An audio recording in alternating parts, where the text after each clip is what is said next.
말씀은 창세기 13장 12절입니다. 아브람은 가나안 땅에 거주하였고 롯은 그 지역의 도시들에 머무르며 그 장막을 옮겨 소돔까지 이르렀더라. 하나님께서 노아를 통해 다시 그의 나라를 세워 나가십니다. 하나님께서는 특별히 노아의 후손 중 아브람을 부르셔서 약속의 땅으로 인도하셨습니다. 갈대아 우르에 머물고 있던 그를 하나님 나라의 약속으로 부르셨는데요. 하지만 그와 함께한 롯과의 작은 갈등이 중대한 결정에까지 이르게 되었는데 결국 하나님 안에 거하다라는 제목으로 말씀이 주는 교훈을 함께 나누겠습니다. 아브람은 가축과 은과 금이 풍부하였습니다. 그는 베델과 아이 사이에 머물고 있었는데요. 전에 그가 장막 쳤던 익숙한 장소입니다.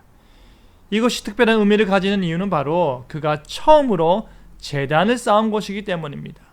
아브라함이 하나님께 최초로 제단을 쌓은 곳이기도 하지만 그가 거기서 여호와의 이름을 불렀던 것입니다.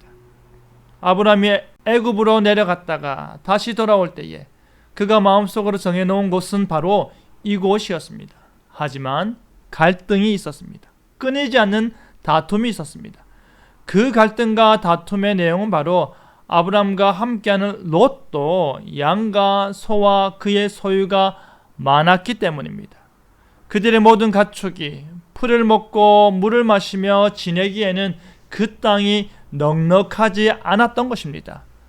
그 땅이 그들이 동거하기에 넉넉하지 못하였으니 이는 그들의 소유가 많아서 동거할 수 없었음이니라 말씀 그대로였습니다. 땅이 제공하는 풀과 물은 한정적인데 그것을 초월하는 가축들로 인해 서로 자기 가축들을 먼저 먹이게 하고자 하다 보니 다툼이 일어난 것입니다. 이에 아브람이 롯에게 우리는 친족 아니냐, 그런데 이렇게 다투는 것은 좋지 못하니 이제 서로 다투는 일을 하지 말자 하였습니다.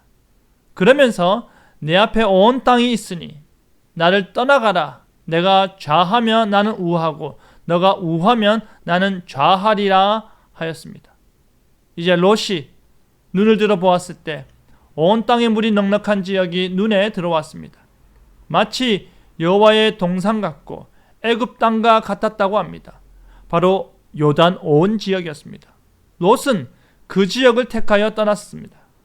이에 아브라함은 롯이 택한 곳의 반대 장소인 가나안 땅에 그대로 거주하였습니다. 하지만 롯이 선택한 그 장소에 대해 덧붙여 말하는 것이 바로 그 땅에 물이 넉넉하나 여호와께서 소돔과 고모라를 멸하기 전이었다고 합니다. 소돔 사람은 여호와 앞에서 악하며 큰 죄인이었다고 하였습니다.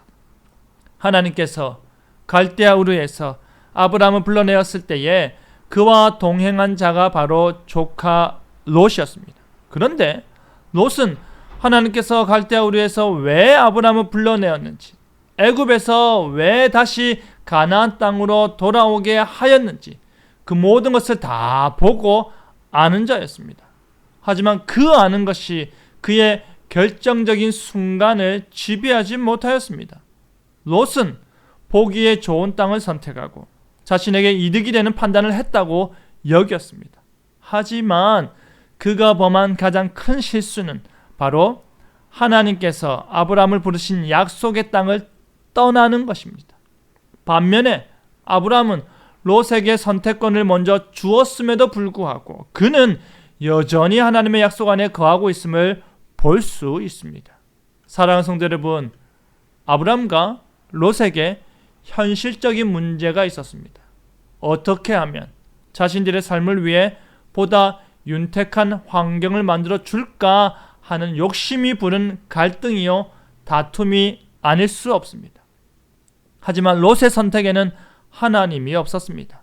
롯의 선택에는 하나님의 말씀과 약속이 없었습니다. 오직 세상적인 것만 있었습니다.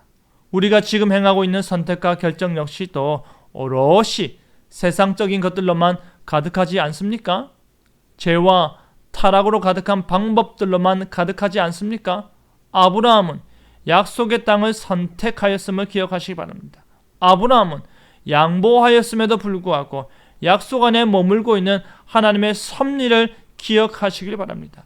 우리의 삶 역시도 무엇을 선택하든지 간에 결국 하나님 안에 거할 수 있는 인생이 되어야 할 것입니다. 무엇을 선택하고 무엇이 결정되든지 간에 결국 하나님의 뜻 안에 머무는 저와 여러분 되기를 간절히 바랍니다. 아멘.